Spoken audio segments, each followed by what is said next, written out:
This channel does not promote any violent, harmful, or illegal activities. All content provided by this channel is meant for an educational purpose only.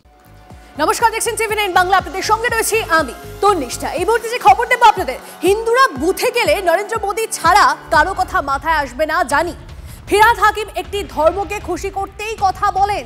ভয় উপেক্ষা করে vote দিতে হবে হিন্দুদের। ফের হিন্দুদের বিজেপিকে ভোট দেওয়ার আহ্বান রাজ্যের বিরোধী দলনেতার।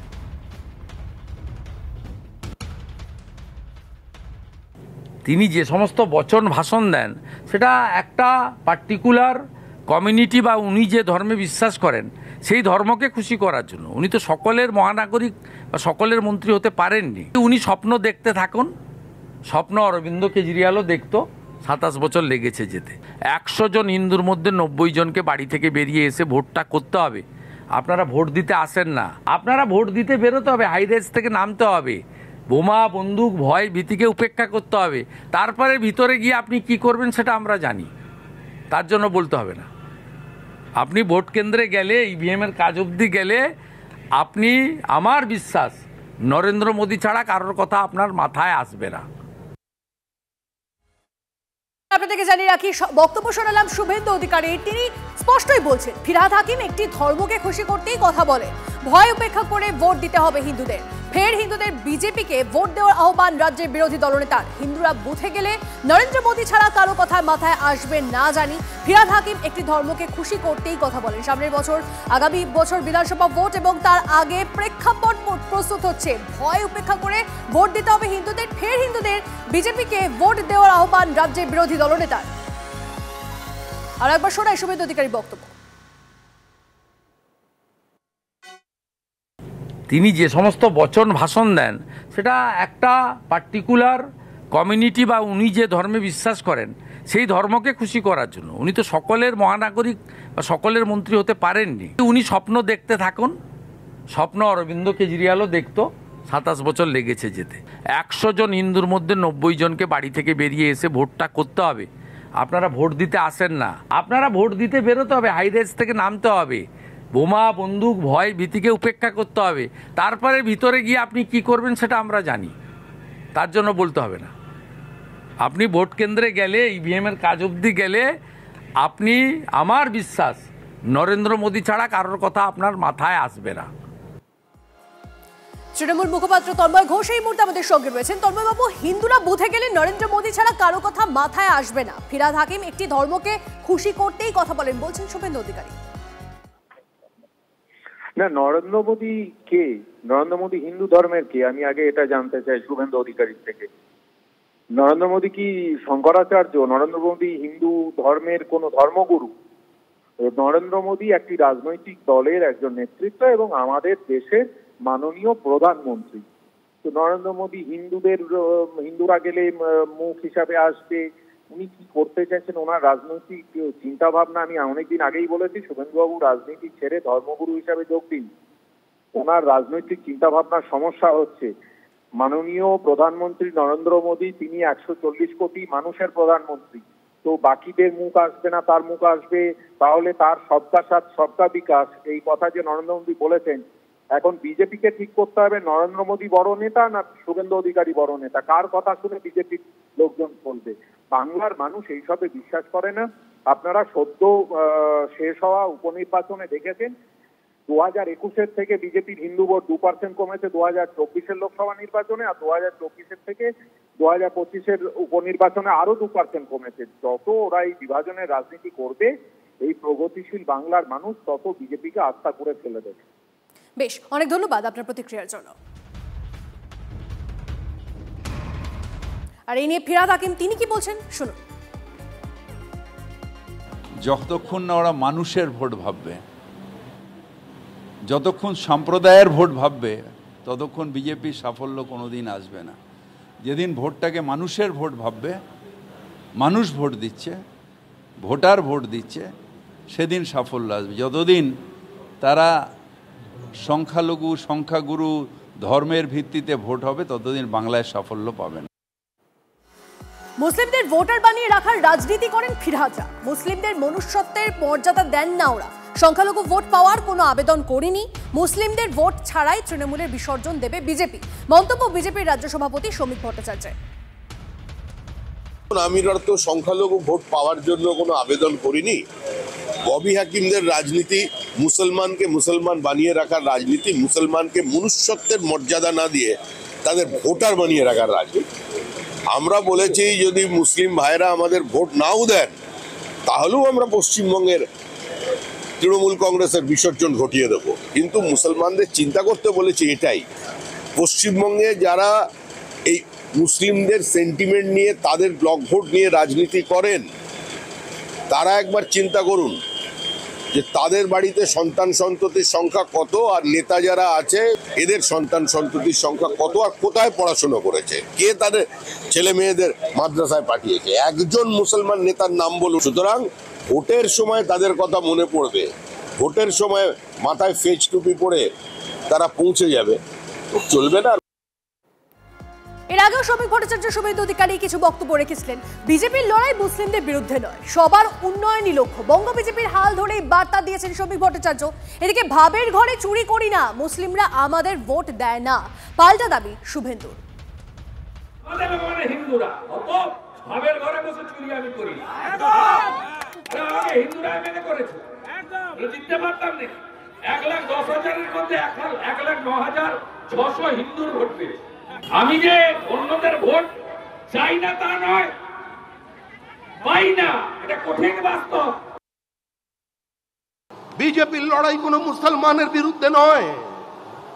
হ্যাঁ, আমরা লড়াই করছি আপনাদের বিরুদ্ধে, কারণ আপনাদের বাড়ির ছেলেরা যারা হাতে পাথর নিয়ে ঘুরছে, আমরা ওই পাথরটাকে কেড়ে নিয়ে ওখানে বই ধরিয়ে দিতে চাই। যারা তলোয়ার নিয়ে রাস্তায় নেমেছে, আমরা ওই তলোয়ার কেড়ে নিয়ে তাদের হাতে কলম ধরিয়ে দিতে চাই। এই লড়াই বিজেপির লড়াই, এটা পশ্চিমবঙ্গে বিজেপি করে দেখা। আমরা চাই দুর্গাপুজোর বিসর্জনের মিছিল আর মহরমের মিছিল একই সঙ্গে একই রাস্তা দিয়ে একই সময় হেঁটে যাবে। কোনো সংঘর্ষ নেই, কোনো দাঙ্গা নেই, কোনো রাজনৈতিক সম্প্রীতির বিভাজন নেই। পশ্চিমবঙ্গকে বাঁচাতে হবে, এর বহুত্ববাদকে বাঁচাতে হবে, এই মাটিকে রক্ষা করতে হবে, আর তার জন্যই দরকার একটা শক্তিশালী ভারত ভূখণ্ড। আর এই মুহূর্তে নবান্নে ওমর আব্দুল্লাহ তিনি এসে পৌঁছেছেন। নবান্নে রয়েছে বৈঠক, দেখছেন সেই ছবি। মুখ্যমন্ত্রী মমতা বন্দ্যোপাধ্যায় তাকেও দেখতে পাচ্ছেন, তিনিও রয়েছেন। दीदी के साथ एक बहुत ही अच्छी मुलाकात रही। मेरा तो इनके साथ एक पुराना रिश्ता, जब हम दोनों पार्लियामेंट में थे, और मेरे वालिद साहब का तो उससे भी ज़्यादा। मैं सबसे पहले तो इनका शुक्रिया करने आया, जो उन्होंने बार बार जम्मू कश्मीर और जम्मू कश्मीर के लोगों के साथ हमदर्दी का इजहार किया। जब सियासी तौर 2019 में हम एक मुश्किल दौर से गुज़र रहे थे, उस वक्त भी सबसे पहले लीडरों ने जिन्होंने जम्मू कश्मीर के साथ हमदर्दी की और कहा कि जो हो रहा है गलत है, वो दीदी थी। और हाल ही में अप्रैल में पहलगाम के हमले के बाद और उसके साथ साथ ऑपरेशन सिंदूर के बाद, खासकर रजौरी, पुंछ वगैरह में जो पार से बमबारी, शेलिंग और ड्रोन के हादसों में लोग मारे गए, दीदी ने यहाँ से अपनी एक टीम भेज के वहाँ लोगों की जो मदद की और जो हमदर्दी का इजहार किया, इन सब चीज़ों के लिए मैं खुद यहाँ दीदी का शुक्रिया करने आया। और उसके साथ साथ इनको एक दावतनामा पेश करने के लिए हम बहुत बेसब्री से इंतज़ार कर रहे हैं कि कब थोड़ा सा, मैं जानता हूँ कि वेस्ट बंगाल और बाकी मुल्क की सियासी हालात से दीदी बहुत ही ज़्यादा मसरूफ़ हैं, लेकिन मैंने इनसे गुजारिश की है कि 2-3 दिन निकाल के जब मौका मिले तो ज़रूर कश्मीर आएँ, क्योंकि मैंने कई बार मैं दीदी का मेहमान रह चुका हूँ।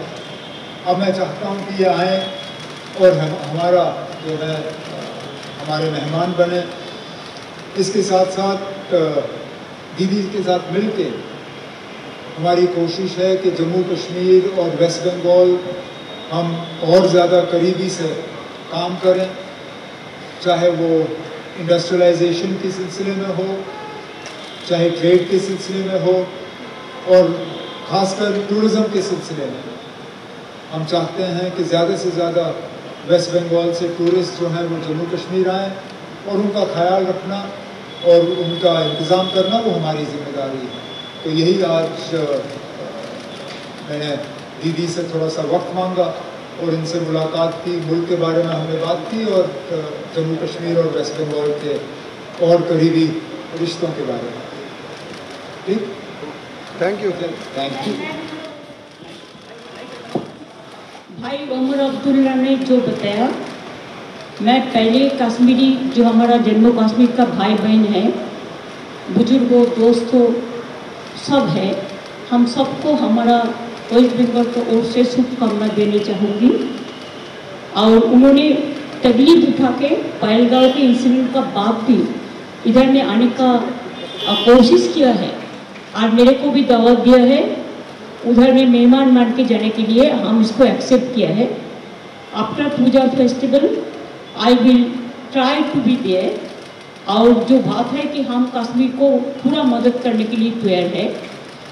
हमारा टूरिस्ट लोग फिर जाए कश्मीर में, डरने का बात कुछ नहीं है।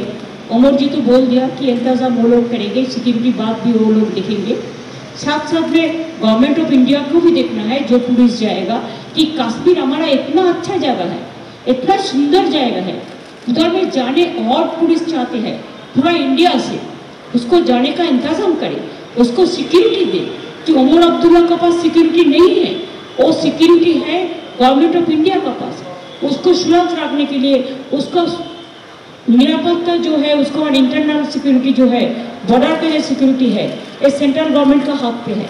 उन्होंने भी इसको लिए चाहे उमर अब्दुल्ला से मीटिंग करके कोई तरीका निकाले, जैसे हर कंट्री का हर एरिया से टूरिस्ट लोग जा सके, कि उधर में जो केसर मिलता है, जो एप्पल मिलता है, जो रोज मिलता है, जो पश्मीना मिलता है, जो शाल मिलता है, जो बहुत सारे चीज मसाला मिलता है, और स्नोफॉल देखने के लिए, और ब्यूटी देखने के लिए, और डाल लेक देखने के लिए, और बहुत सारे पहलगाम देखने के लिए बहुत सारे लोग जाते हैं।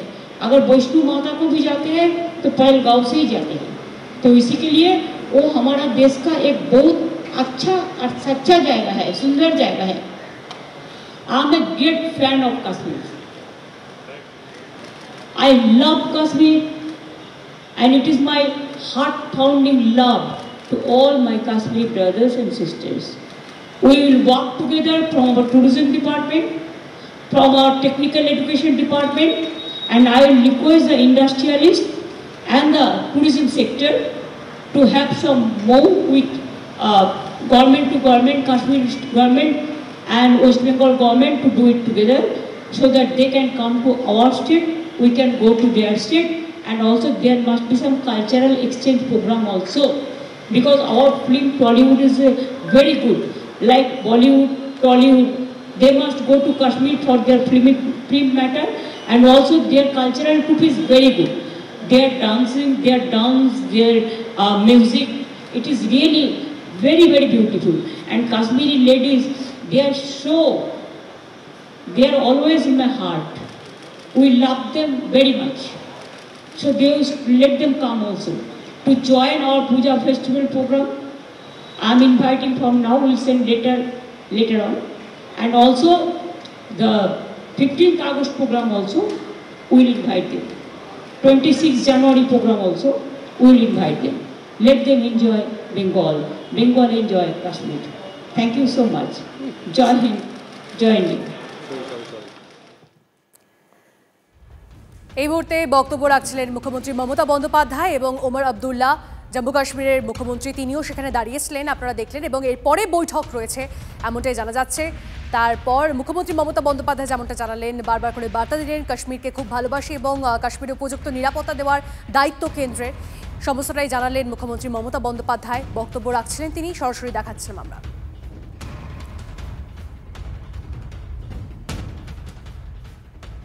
টার্গেট 26, নতুন উদ্যমে বঙ্গ বিজেপি। দিল্লিতে দিলীপ, শ্রমিক, সুকান্ত। বৃহস্পতিতে দিল্লিতে বঙ্গ বিজেপির নবম, দশম আর একাদশ সভাপতি। গতকালই রাজধানীতে গিয়েছেন দিলীপ ঘোষ, আজ দুপুরে গেলেন নতুন সভাপতি শ্রমিক ভট্টাচার্য, আর আজ রাতেই পৌঁছবেন বঙ্গ বিজেপির সদ্য প্রাক্তন সভাপতি সুকান্ত মজুমদার। ইতিমধ্যে সর্বভারতীয় সাধারণ সম্পাদক বিনোদ তাওড়ে ও সর্বভারতীয় যুগ্ম সাধারণ সম্পাদক শিবপ্রকাশের সঙ্গে দেখা করছেন দিলীপ। বিজেপির একটি সূত্রের দাবি, ফের কেন্দ্রীয় স্তরে দায়িত্ব পেতে পারেন দিলীপ ঘোষ। তার ফলে পশ্চিমবঙ্গের কোনো পড়শি রাজ্যে দলীয় কাজের সঙ্গে যুক্ত করা হবে প্রাক্তন বিজেপির সর্বভারতীয় সহ সভাপতিকে। সেই কাজের সুবাদে রাজ্য সংগঠনে অনেকটা উপদেষ্টার মতোই করে কাজ করতে পারেন দিলীপ। অন্যদিকে স্বরাষ্ট্র মন্ত্রকের স্ট্যান্ডিং কমিটির বৈঠকে যোগ দিতে দিল্লি গিয়েছেন শ্রমিক ভট্টাচার্য। এই প্রেক্ষাপটেই আজ রাতে দিল্লি যাচ্ছেন সুকান্ত মজুমদার। তার সফরে প্রশাসনিক কাজকর্ম রয়েছে বলে দাবি সুকান্তের ঘনিষ্ঠ মহলের। বিজেপির আরেকটি অংশের দাবি, প্রয়োজন মতো কাকে কিভাবে কাজে লাগানো হবে, কোন নেতাকে কোন কমিটিতে নেওয়া হবে, সে বিষয়ে দিল্লিতে থাকা 3 বিজেপি নেতার সঙ্গে কথা বলতে পারে পদ্ম শিবিরের কেন্দ্রীয় নেতৃত্ব।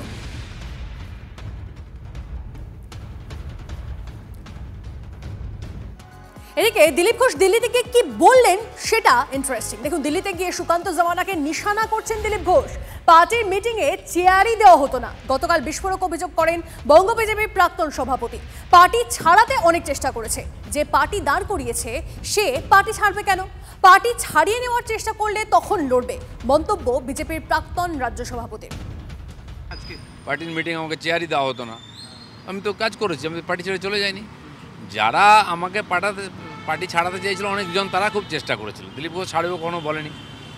যে পার্টি দাঁড় করেছে পার্টি ছাড়বে কেন? পার্টি ছাড়িয়ে নেওয়ার চেষ্টা করলে তখন লড়বে। এদিকে দিল্লিতে গিয়েও মুখ্যমন্ত্রীর প্রশংসায় দিলীপ ঘোষ। যারা বড় বড় কথা বলছেন তাদের নামে কেস আছে, যার নামে কেস নেই তার সঙ্গে বসলে খারাপ হয়ে গেলাম। দীঘায় যাওয়ায় কর্মীরা নয়, কিছু লোক অস্বস্তিতে ছিলেন। মমতা বন্দ্যোপাধ্যায় গুরুত্ব দেওয়ায় অনেকে কষ্ট পেয়েছেন। ফের বিস্ফোরক দিলীপ ঘোষ। আমি তো সবার প্রশংসা করি, দেখেছেন কারোর বিরুদ্ধে বিনা কারণে কিছু বলতে আমাকে, কারোর সঙ্গে আমার শত্রুতা নেই, প্রশংসা করবো না কেন? প্রশংসা এই জন্য করেছি, প্রশংসা করিনি। আমি বলেছি যে যারা এত বড় কথা বলছে তাদের নামে অত কেস আছে, আর যাকে নিয়ে এত চর্চা তার নামে কেস নেই কেন? আর তার যার নামে কেস নেই, চোর ডাকাত বলে কেউ প্রমাণ করেন, তার সঙ্গে কেউ আমি বসি, আমি খারাপ হয়ে গেলাম? না, দীঘায় যাওয়াতে একটু পার্টি কর্মীরা অস্বস্তিতে ছিলেন, যেটাকে বয়কট করা। কর্মীরা নয়, কিছু লোক অস্বস্তিতে ছিল। সমস্যাটা ওটা যে মমতা ব্যানার্জি আমাকে এত গুরুত্ব দিয়েছেন কেন, এই জন্যই অনেকে কষ্ট পেয়েছেন। আর এই নিয়ে তৃণমূল এবং সিপিএম এর তরফে ঠিক কি প্রতিক্রিয়া শুনুন। দিলীপ বাবুকে কোণঠাসা করার জন্য যে ষড়যন্ত্র শুভেন্দু অধিকারী করেছিল, সেগুলি তারই বহিঃপ্রকাশ হয়েছিল। আজকে দিলীপ বাবুকে কাছে টেনে নিয়েছেন এখনকার রাজ্য সভাপতি শ্রমিক ভট্টাচার্য, তাই তিনি এগুলো বলতে পারছেন। হয়তো ওনাকে তো একেবারে কোণঠাসা করা হয়েছিল।